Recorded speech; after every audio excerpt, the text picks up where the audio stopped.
Hello and welcome to yet another video on Photography Masterclass. My name is Sakunda P. Smith and this is 5-minute Photography Masterclass, a photography class on how you can improve yourself as a creative. So without further ado, let's jump into it.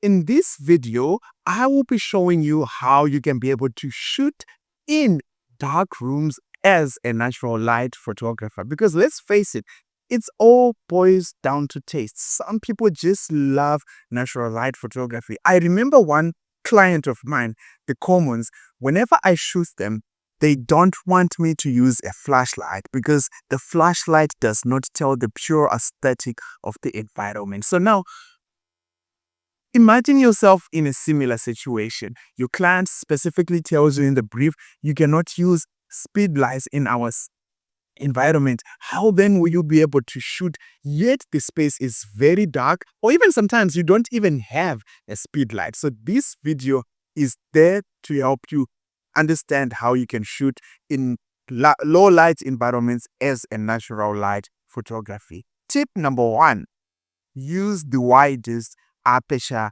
possible. So when I say use the widest aperture possible, I'm also telling you that sometimes you don't need to go as wide as f1.2 because it then becomes so thin focus that sometimes you miss the subject. So it has to be at least at a reasonable aperture wideness so that at least it captures the environment, yet it is also allowing enough light to create for beautiful images within the space that you're working, because that's now where it is important for you to understand the exposure triangle, because sometimes you can push it down to f2.8 when it is as wide as f2.8, it still may not be enough. Hence, you can have to bump your ISO or even slow down your shutter speed, and that then compensates for the light that may not be captured with the wide open aperture.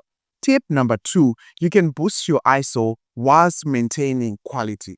Hence, it is always a contention within photographers. Sometimes we don't want to bump up the ISO because it makes for noisy images. But in other cases, you can be able to push it up. And also, you can do noise reduction in post-production. Yes, it's not always advisable to fix stuff in production, in post-production, but sometimes when push comes to shove, you have to do it. Hence, feel free to push up the ISO. Number 2, use natural light from the windows, candles, and other light sources. Therefore, you can play around with light as it is coming in within the space. So use that. You can even shoot silhouettes whereby the individuals or the people within which you are shooting, they are standing right in front or between you and the light source.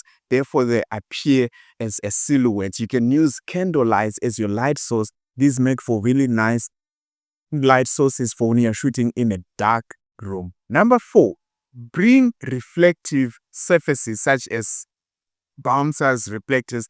These help you to bounce light and also control the light and the direction to which it is subjected. So sometimes you might be shooting natural light in a controlled studio. You can use a bounce reflective white surface such as your V-flat.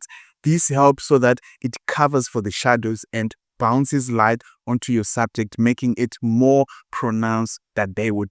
Be careful not to make it direct because it also makes for flat images, which sometimes cannot be flattering. And then, number 5, steady your camera. Use a tripod and you can even stand against a wall. Why are we doing this? Because you have slowed down your shutter speed. At least when you use a tripod, this helps then compensate for that shakiness. So you can use a tripod or stand against a wall to prop yourself in a way that then allows you to shoot and get those slow shutters, yet you are also including as much light within your photos. That was tip number 5, guys. Thank you so much for watching. And if you've stuck up until this moment, I just want to take this time to say, please share with a friend. Let them know there is a Takunda P. Smith on YouTube, and he's giving advice on how you can be the best photographer that you have to be, because it doesn't have to be alone. You can share knowledge. So with that said, I will jump into my bonus tip, which is you can also embrace the grain. Don't fear the noise. I mean, some images are even made more nice when they are noisy. So push up that ISO, allow the light to kick in, and allow for the grain and noise to be in your image. Sometimes you never know, those might be the best images that you get out of that particular photo shoot. Without further ado, I just want to say thank you so much for watching. My name is Takunda P. Smith. Make sure to like, share, and subscribe. Also, go to my Buy Me a Coffee, as this also helps support the business and helps me grow. Ciao.